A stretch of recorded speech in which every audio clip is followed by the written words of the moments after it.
Greetings, comrades, and welcome to the Eastern Border. Now, it is not often that in these times of war I can bring you something that truly brings out the passion for my work out like I can do today. I am not exaggerating or joking when I tell you that I haven't been feeling so happy about an episode that I'm about to record for such a long time. This is probably one of the more, cathartic episodes for me. And hey, if you have a few beers, join in. This is going to be great. You see, I spent some time recently talking with some of my legitimate businessman friends, and that went dark places and led to some weird experiences and unwilling participation into some nasty stuff. And after that, I got immensely drunk with some Belarusian partisans who were on their way to Lithuania to meet with Svetlana Tikhanovskaya and do things there. And it's been insane. So today, this morning, I have been spending about 3 hours immensely hungover and trying to cure my headaches with a few beers while watching Putin's speech with Russian so-called war correspondents. Let me tell you, this was the perfect mood for journalism because, if I was doing this while feeling like an actually decent human being, without this massive headache and the willingness to go out and pause the whole stream to go and puke a bit, oh boy, that would be weird. But my gonzo heart is fully beating because what happened in this speech is that now all of the Z community, Girkin included, all these buddies out there, all the guys that are our favorite nemesis, that you love on this show so much, they stated that, for one, Girkin said that he can't believe that this was the real Putin talking, it had to be one of his buddy doubles. Everyone else calls him a senile man who does not understand anything that's happening that is even remotely connected to reality. But I'll get to that part, because, wow, I haven't seen a politician fail so bad openly for such a long time and proving all this stuff. But let's get to the beginning. For starters, there's this thing called the International Economics Forum in St. Petersburg. And you see, I've been on my report and talking about this for the past few days. Like, it's been so bizarre. It's been weird. They had a lot of autos there. One of the limos they have there. And Anton Siluanov, the Minister of Finance, together with guys who are the CEOs of the company that made it, they failed multiple times to even start that car. And then it drove like 30 meters or so and ended up like not working afterwards. And they managed to say that this is all because they had turned off the car previously in the factory but left it in the gear because it's obviously a manual car, and that's like hurt the car's function. This is just one of the things. There'll be more because we'll get to the main subject. Because wow, the Putin had tried to prove to look cool to kids, an Algerian president, when he was asked about Ded Moroz, the Russian version of Santa Claus, and what he thinks of it. And he honestly answered that he, believes that Santa Claus is doing fine. It's been insanity. At the same time, Anton Siluanov, the finance minister, also stated that to optimize resources and show efficiency, that all Russian politicians should switch to driving their own cars. And that's not me making stupid jokes or anecdotes here. And sorry about the background noise here. My head is just gonna explode if I'll not get this out of my system. Sorry. Basically, oh boy. At one point, Putin apparently had decided to organize a meeting between him and his war correspondents. Okay. Now the thing is, these war correspondents have been very active lately, and they wanted this meeting to go and talk to Putin to basically show that they can get information to him up straight, because they claim on their Z channels that the whole Ministry of Defense and everything else tied to the media, that they're relaying things to Putin in a bad way. What happened was, instead of, them giving information to Putin about the situation in the front, Putin started talking about what he thinks of the events on the front and about the whole war and everything, and that ended up terrible. First thing of note here, by the way, is that these war correspondents have been forced to sit into quarantine. And what is this quarantine? This is still the COVID thing. Do you remember the long table stuff? Oh boy, this was excellent. So you see, these guys apparently for the last 2 weeks, and I'm not exaggerating here, they literally said that there. For the past 2 weeks, these guys have been sitting in this extra harsh quarantine you have to go through to even see Putin unless you're like Xi Jinping. And this is one of the reasons why what everyone thinks it was Putin's body doubles up there. So you see, for the past 2 weeks, they've been living in some secluded hotel rooms where food was literally given to them by people wearing full hazmat suits. They had to give, apparently, COVID tests daily, including, as people report, as has been done before, by the way, with journalists accredited to meet Mr. Putin, the fecal matter tests as well, regularly. So for the last 2 weeks, they have been sitting in their own rooms. And we're talking like big war corps here, like all of the guys, Vilnius, Michel, Rybar included. Like, this is so stupid. So what's been happening is that they've been sitting in the quarantine, and they never mentioned this. They just mentioned this on the whole speech. And then they say, well, I'm here from the quarantine.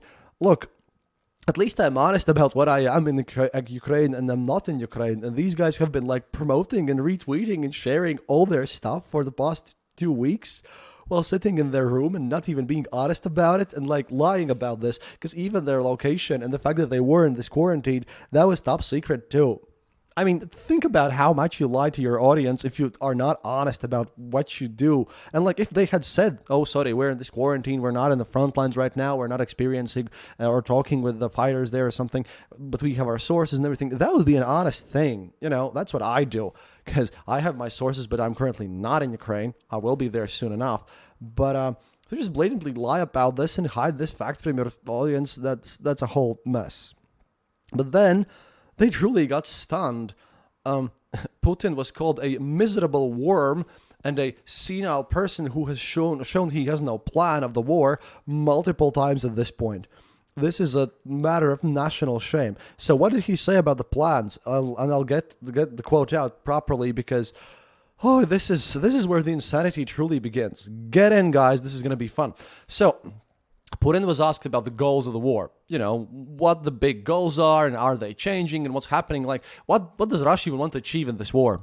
And his answer was that, well, you know, our goals in this military operation are ever changing according to the current operational situation. However, on fundamental levels, they of course remain the same.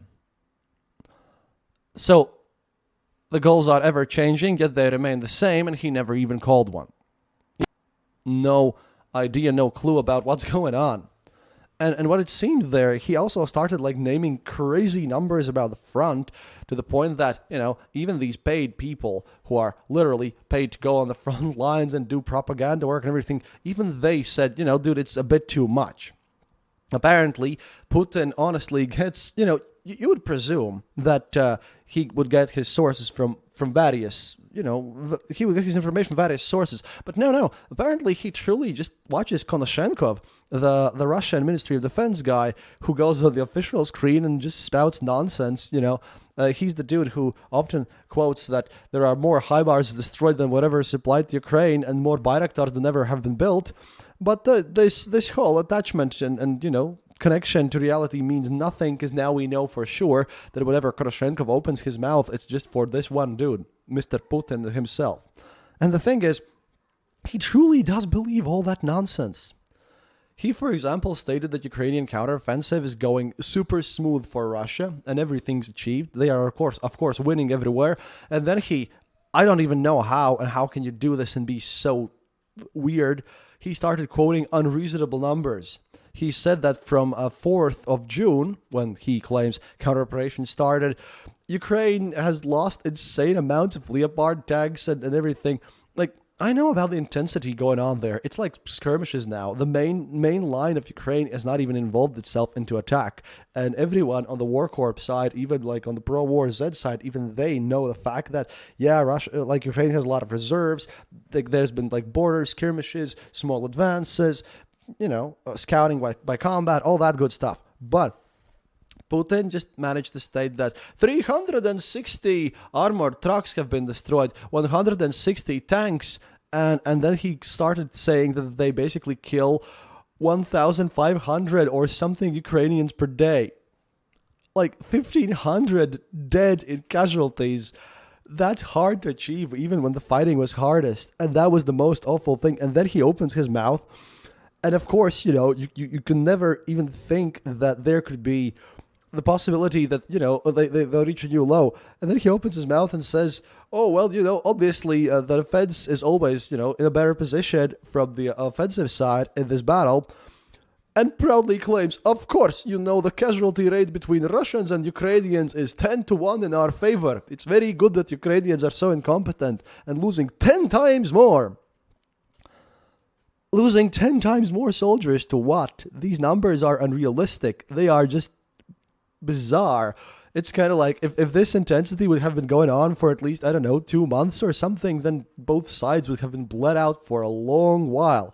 The standard, by the way, discrepancy between numbers, even, on active days, it all depends on how many casualties become dead and how many can then return to war. And it's usually like 3-1 or something. For every 3 people that are wounded in the war and then, go to hospitals and come back, there's 1 dead. So with that, with his data, if it would be realistic, then Ukrainians with 1,500 Ukrainians dead by the day, that would be like 4,500 Ukrainian casualties per day, and that was too much even for these war correspondents, because they are there to kind of explain Putin what's going on in the front lines, and he just comes out and says, "No, guys, I know better than everything. Here is what Kodoshenkov has said about all the madness happening, and we're gonna go with this." And then it's gonna like he was asked about the demilitarization, because he was asked once again when he said nothing about the ever-changing goals of the war that never change. He was then asked to basically state that, demilitarization, denazification of Ukraine. He responded, and I quote here, and this is the funniest thing I have heard in a long while. Quote, "As for demilitarization, soon Ukraine will stop using its own equipment altogether. There is nothing left. Everything on which they fight and everything that they use is brought in from the outside. Well, you can't fight like that for long." So they have demilitarized Ukraine because they have their own equipment, and now they're fighting on everything the West has been given them. That's not how this works.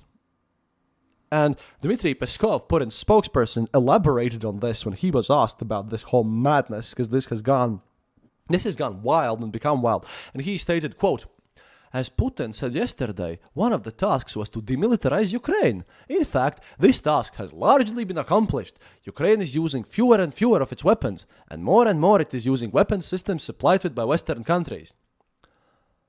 This is bad country insanity. This isn't... See, this is the point where, you have to portray something as a victory. This is why the Belarusians, by the way, were so worried, because I think, they're worried that he might do something to Lukashenko to just look cooler, because this was the worst PR failure of all times.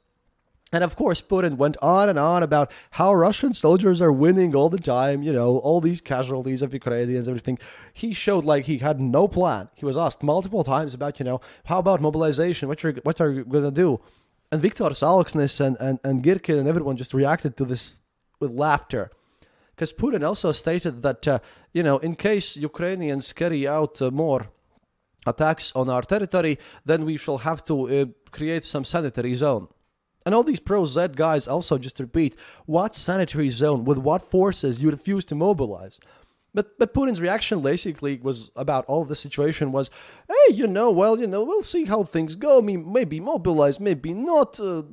Has anyone seen Medvedev? Please power him a bit more vodka. He's getting too sober or something. Like, seriously, out of touch at all, and just show that he has no plan.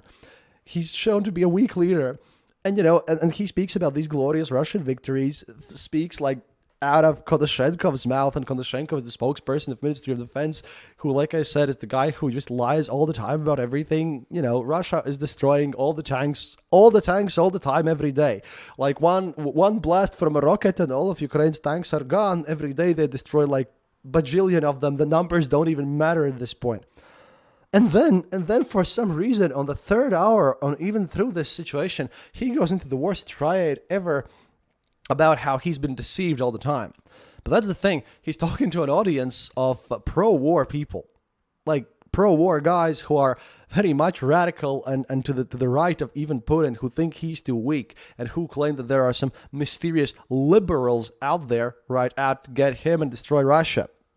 And he goes on about how he has been tricked all the time. The only thing that the evil West does is apparently trick him, because he is a great macho man, And he gets tricked constantly because he wants good. And then he started counting. He's been tricked in 2004, 2006, 2008, 2014, 2020, 2021, 2022, 2020. You see the pattern here, right? And there's a logical question that came out from these, the war corps, and myself as well included. I mean, think about this. If you are a president of a country and you just publicly admitted that every time you do something diplomatically with the outside world, let's presume this is true, and this is the worst part, because these guys actually believe the evil West theory, but what kind of a leader gets himself tricked by the same people over and over and over again? How does this even work with his macho image? Like, all the war corps are like, saying, dude, okay, fine, trick me once, shame on you. Trick me twice, shame on me. But trick me bajillion times and still claim that you are a very powerful leader who's totally in control, that doesn't even, whose only source of information that he truly believes in, I think he really does, because, he wouldn't go out of his bunker if he didn't believe that Russia's war effort was going, like, swimmingly. But he admits he has no idea. He answers questions about Santa Claus. The law de autos limo doesn't work.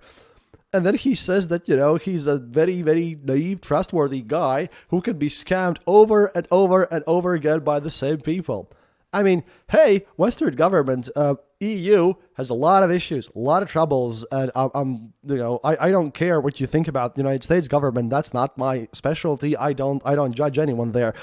But still, I mean, if I was running for president in 2024, I'd put this on my campaign slogan. Like, imagine this. What do you mean, I'm a weak leader? I have tricked Putin for this many years together with my buddies there from the party, no matter which one you vote for, or even the EU Parliament. Like, this could be a mark of pride, How many times have you tricked Putin? Oh, only twice? Well, I've done it 3 times. I clearly am a better politician. I mean...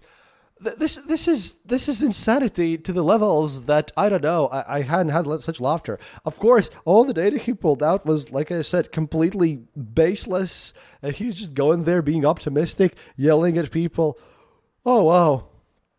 This, I think, is also kind of confusing, because at the same time, Prigozhin comes out, and gives also a speech very close in time, like a day off from Putin, and Prigozhin says that the military goals have been have not been achieved. Ukraine's all militarized. They have more guns than ever. They have more people under arms than ever. Everyone supports them, and we have totally lost the hearts and minds of Ukrainians. So if we wanted to make them a brotherly nation, that has totally failed.